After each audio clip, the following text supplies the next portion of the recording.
Assalamualaikum warahmatullahi wabarakatuh. Pada awal abad ke-8 Masehi, sebuah peristiwa monumental terjadi yang akan mengubah wajah Eropa Barat untuk berabad-abad. Pada tahun 710 Masehi, seorang jenderal muslim bernama Torik bin Ziyad atas perintah gubernur Afrika Utara Musa bin Nusair memimpin pasukan Islam menyeberangi Selat Gibraltar dan menjejakkan kaki di semenanjung Iberia, wilayah yang saat itu dikenal sebagai Spanyol. Penaklukan berlangsung cepat dan tanpa perlawanan berarti, karena saat itu kerajaan Visigot yang menguasai wilayah tersebut sedang mengalami keretakan dan lemahnya kepemimpinan.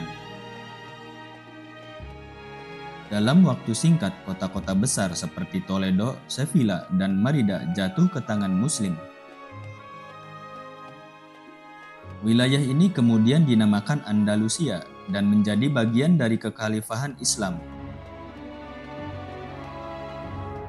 Pada tahun 756 Masehi, seorang keturunan Bani Umayyah Abdul al-Rahman ad-Dakhil yang lolos dari pembantaian keluarga Umayyah oleh Abbasiyah tiba di Spanyol dan mendirikan Daulah Umayyah II yang independen dari Baghdad.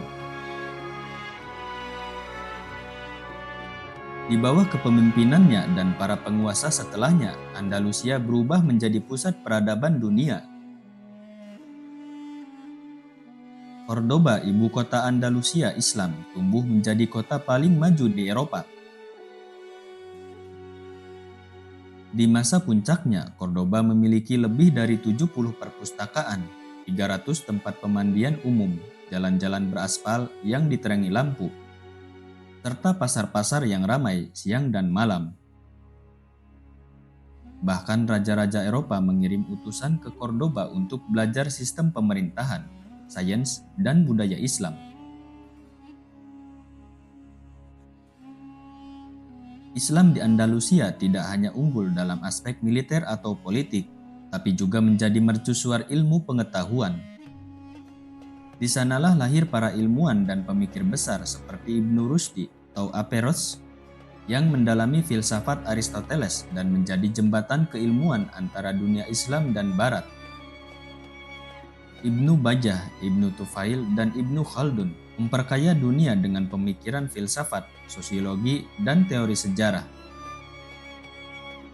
Dalam dunia medis, Al-Zahrawi menjadi pelopor ilmu bedah modern, sementara dalam astronomi dan kimia, Abbas Ibnu Firnas membuat lompatan besar, termasuk menciptakan prototipe alat terbang dan pembuatan kaca dari batu. Tidak hanya dalam sains, budaya dan arsitektur Islam juga berkembang pesat. Masjid Cordoba berdiri megah dengan lengkungan khas dan ukiran kaligrafi yang indah, menjadi pusat keagamaan sekaligus pendidikan. Istana Alhambra di Granada menjadi lambang puncak seni arsitektur Islam dengan perpaduan antara teknologi air, seni mozaik, dan ukiran kaligrafi. Di Sevilla, Menara La Giralda yang dulunya merupakan menara masjid, ini menjadi bagian dari katedral namun masih menyimpan sentuhan Islam yang kuat.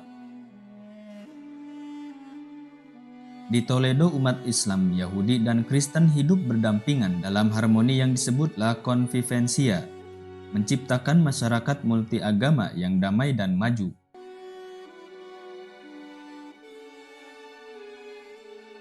Namun kejayaan itu tidak berlangsung selamanya.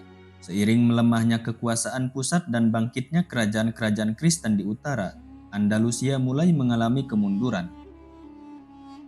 Perpecahan internal di kalangan Muslim mempercepat proses kejatuhan.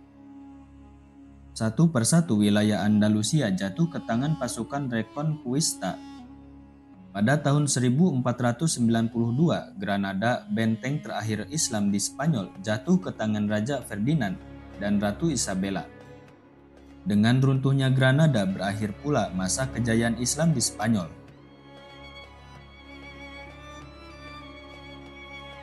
Meski secara politik Islam telah tiada di Andalusia, warisan peradaban Islam tetap abadi. Banyak ilmu pengetahuan, manuskrip, dan seni yang diserap oleh Eropa dan menjadi fondasi bangkitnya Renaissance. Bangunan-bangunan megah, bahasa, musik, bahkan metode ilmiah yang digunakan hingga kini sebagian besar adalah buah dari kejayaan Islam di masa Andalusia.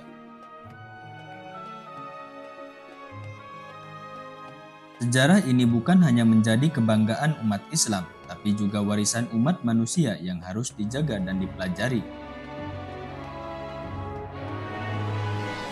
Andalusia bukan hanya tentang kisah masa lalu, tetapi juga cerminan bagaimana keimanan, ilmu pengetahuan, dan toleransi dapat bersatu membentuk peradaban besar.